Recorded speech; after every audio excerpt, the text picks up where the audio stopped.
Hello and good morning or good evening and welcome here in our group Complex PTSD and Thriving. I nearly went live in the wrong group again today. Anyway, but I thought today we're going to talk a little bit more about therapy because I've been getting some questions, some emails, and I can see it here in the group sometimes that people feel anxious about choosing the right therapist, and there's also some people feel guilty for ending a therapy sessions with people that they feel that didn't quite connect with.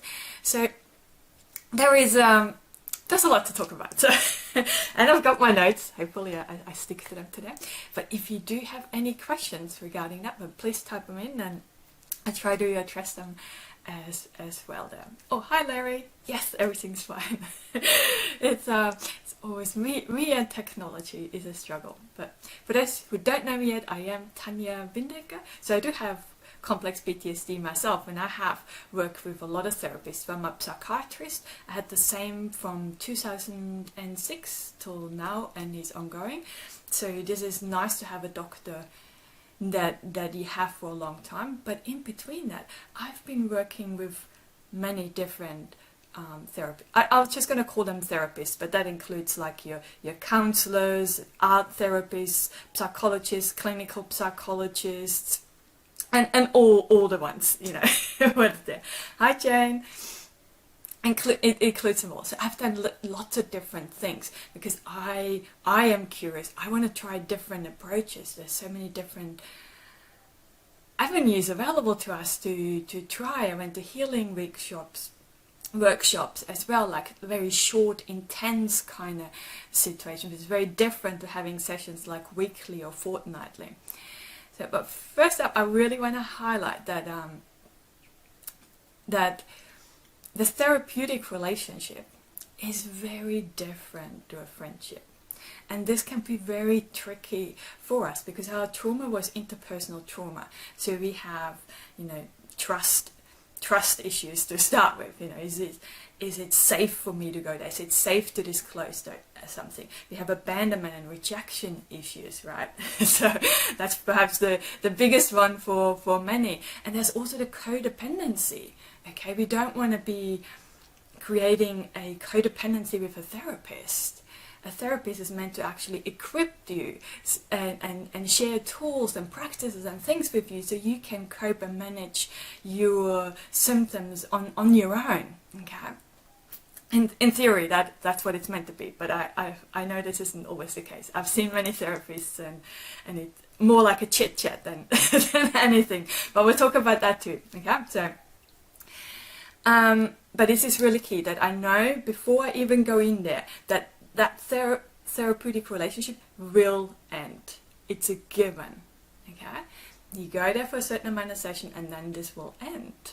This isn't like a friendship that I have that I can nurture to last for weeks and months, and some friends stay for years, some friends stay for good, but people come and go there too. But with therapeutic relationships, before I go in there, I know it's going to end, and I'm trying to get the most out of those sessions that I have with that person while I'm there. Okay, but I want to really highlight that depending on where you're at on your healing journey, this might look very different. What I look for, like I still work with therapists and coaches mostly these days, but it's very different to when I first started. Because when you first start, you want to have a therapist that understands what it means to process trauma stories, that has some idea of complex PTSD. And sadly these days, perhaps because we have so many Facebook groups and there is so many Zoom groups and all sorts available for us, that it's often that we actually know more about complex PTSD and the different approaches than the therapists. And that's when it gets a little bit tricky. But when we're going out searching for someone, so I always am, in my mind, I need to be very clear on what is it actually that I need help with. So when you're right at the beginning, everything's going to be chaotic. You've just been diagnosed, you don't even know what it really means, what you're meant to do, and what you're meant to work first on. So you need more guidance than from a therapist. So it's really important that in those beginning stages that you have someone, A, that you can resonate with, because we want to have a therapist that we feel like has similar values and similar perspectives to us. That's important all the way throughout. This is something I check with. I myself have stayed with therapists for too long that they didn't have the same perspectives as me. We didn't really click, if that makes sense. We weren't on the same wavelengths, or whatever you want to call it. So it was always off. And the sessions are done not therapeutic. It's more almost like triggering, and you're staying there for the wrong reason. It's almost like you're trying to fix that therapeutic relationship, or you get that person to understand. Well, it's off. But at the beginning, that is also important, but it's really important that you have someone who understands processing trauma and can teach you that. Because we do not want to be codependent on the therapist. So every time there's a new memory coming up, I need to go and see my therapist, I can't process this by myself and things, that kind of state. I was in that for myself for a long time, okay? So I can say that. But now when something comes up for me, I have the processes in place. I know what I need to do for myself to get past this, okay? So I don't even really call them flashbacks anymore. They're kind of mini flashbacks. It comes up. I know how to process this, and within a few hours, everything's it doesn't ruin the rest of my day. Or like in the past, it was weeks and months. If there was a new memory coming up, I was ruminating on this. I was having more and more flashbacks and nightmares. It was really difficult for a long time till I kind of learned the processes. So this is really key initially, that you have someone like that. If you're past the processing the trauma stories, okay, we have a lot of other things. And for me, I think in retrospect, it is really important to know, when I go into therapy, what is it actually that I want help with from this specific therapist? Is it that I want to have some help parenting my children, are really triggering? Is it that I want to have a deeper, more meaningful, intimate relationship? Is it that I can't figure out what kind of career, what kind of work I want to do? Is it to help me to manage my emotions a little bit better? Okay, being clear on that. And then that's where the Facebook group and that are really beautiful, because people often post, it's like, I'm really struggling with insomnia, for example, or whatever. And people post there below what kind of approaches or what kind of things they used that were helpful for them. And then you can scroll through and it's like, this particular thing, that sounds interesting to me. I want to look further into that. And then when you're searching for a therapist, I go to their bio and I check, does that person actually offer this? Let's say, for example, you found out that people finding internal family systems therapy approach very helpful. And he's like, I'm really curious, I want to have that too. So you're searching on that website. Most therapists have websites now, so you're searching on the website if that person actually does offer that. And then when I call up with the receptionist, I ask that receptionist, again, I know it's on the website, but it often doesn't mean much. Sorry to say that, but people often put things on the website that they actually just done a few courses of and they know a little bit about, but they're not actually using it in the sessions. So when I call up, I say to the therapist, I want to do sessions on internal family systems therapy.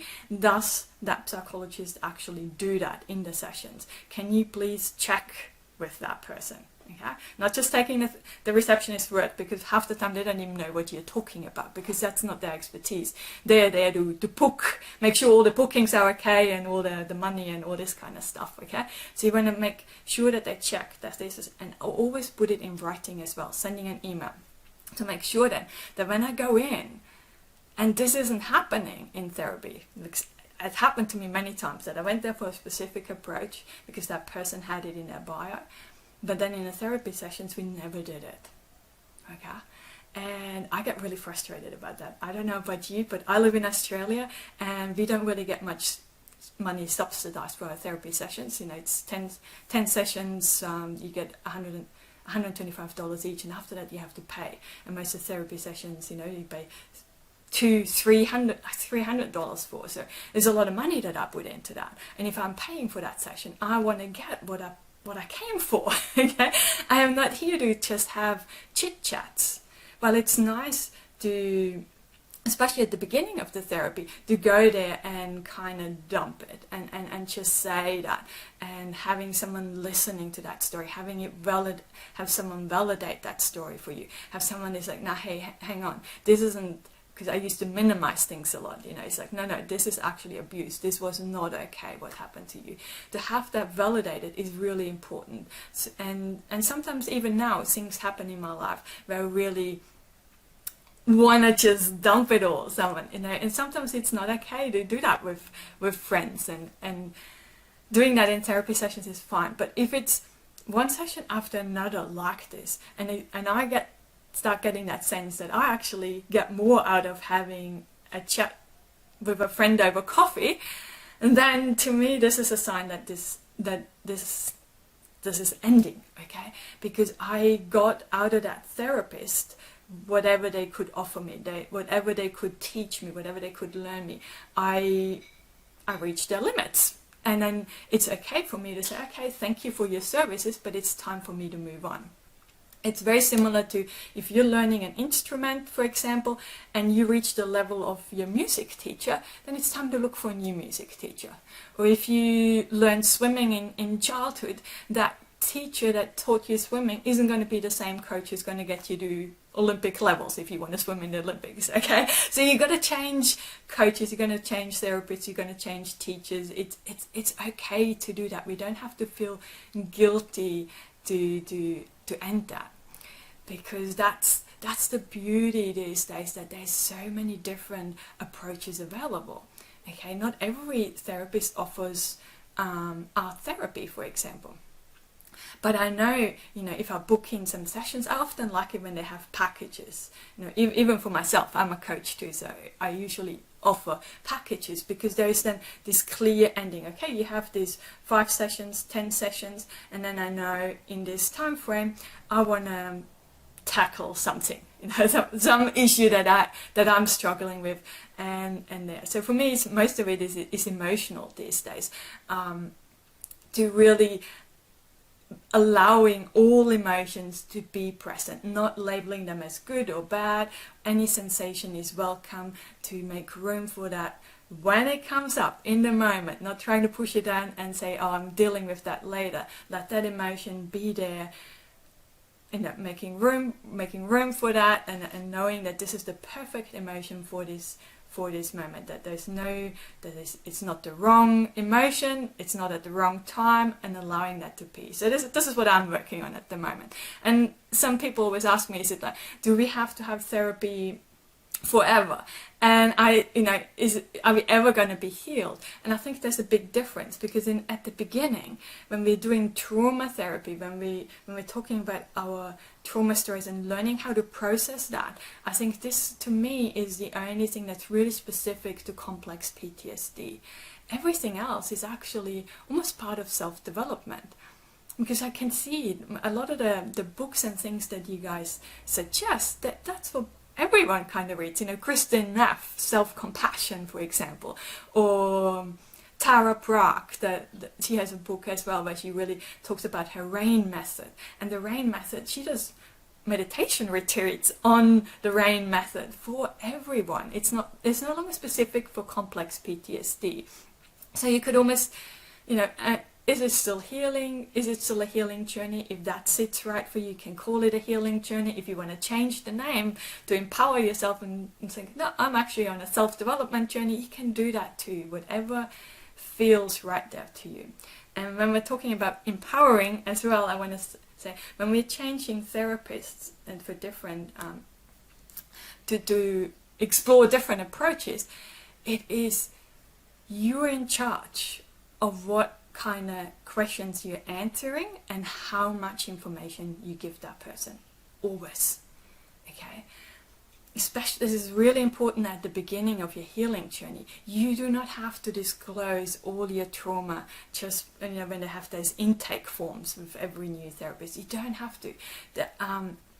It's, you know, get them to check up on the latest research is actually counterproductive. It keeps you stuck, because if you keep telling your trauma story, and I've heard it from people, 20, 30 years seeing the same therapist talking about their trauma and still feeling stuck, it is because they keep telling the story and it's reinforcing that memory rather than processing it if they don't have the skills.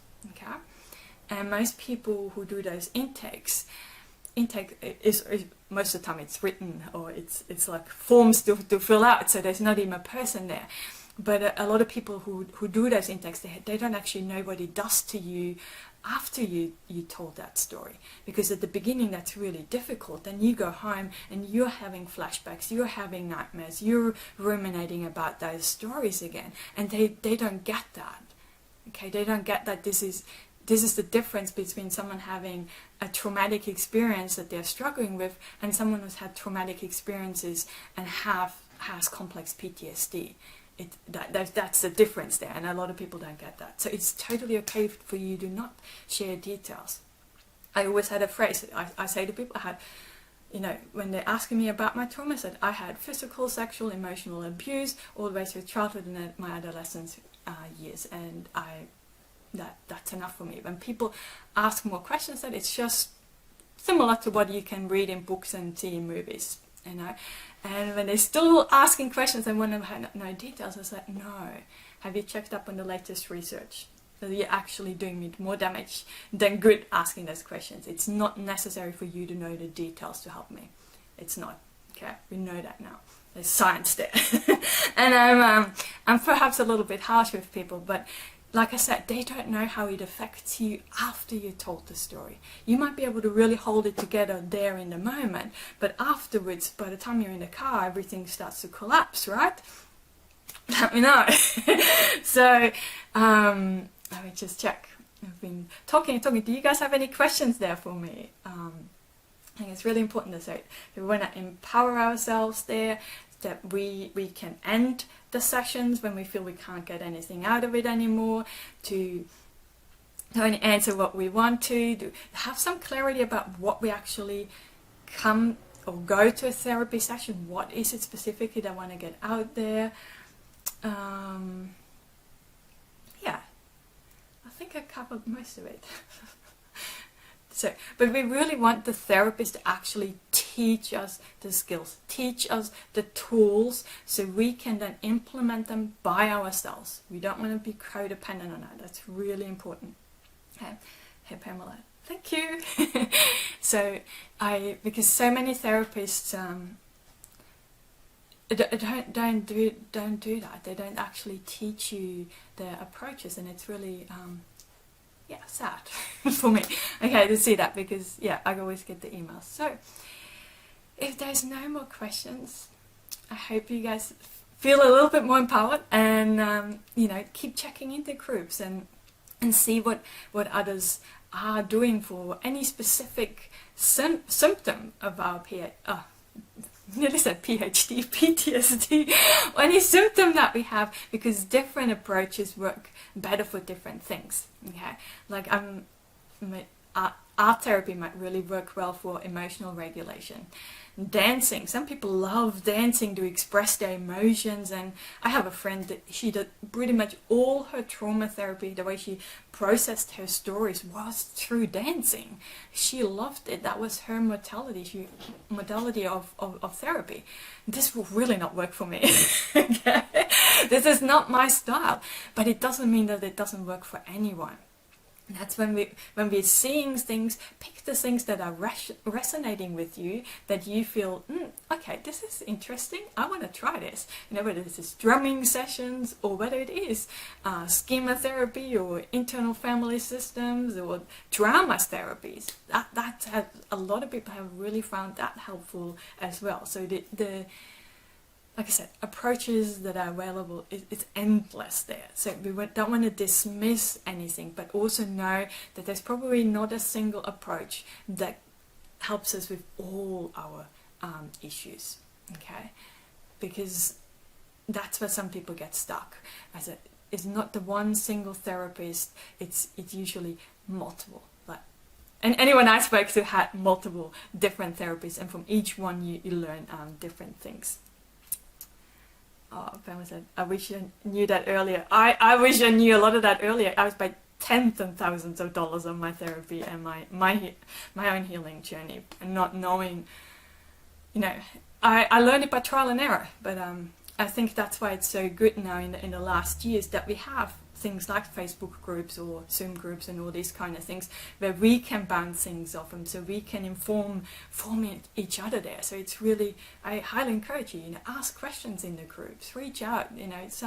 Sometimes we feel vulnerable posting, but know that everyone here in the group goes through a very similar journey, and everyone feels vulnerable talking about that, having to reach out for help, having to talk, needing that. For some people, even that brings up feelings of guilt and shame, because there's the financial thing. So I don't have children, but so many of you actually have children, so you now need to reach out for help, and this is a financial question as well. So a lot of us struggle with investing in ourselves. Okay?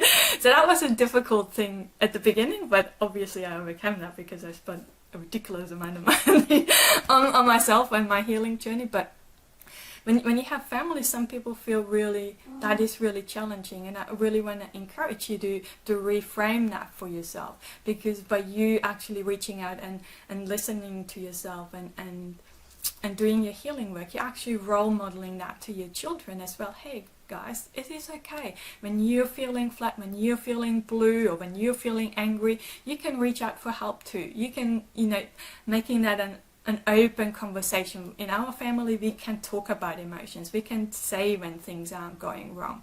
And so perhaps that's just part of shifting that and changing that, breaking that cycle. For example, I've grown up in Austria, and no one talked about emotions there. This wasn't something that was discussed at, but you could shift that. So by reframing that for yourself, not feeling guilty about that and what it does to your family, but instead seeing this as an empowering thing, that teaching the next generation that it is okay. It's totally okay to work on yourself. It's totally okay to have emotional issues or mental health issues. That's not a taboo topic anymore. So, hi Christy. Yeah, so I think I talked a lot today. But always thank you for participating. I always get excited when I see your post, and I actually think it finally worked, because usually on Facebook the comments don't come up till way later. So I'm super excited there. So I'm wishing you all lots and lots of love, and sending you lots and lots of rainbows to brighten up the tough times just a little. Bye guys, see ya.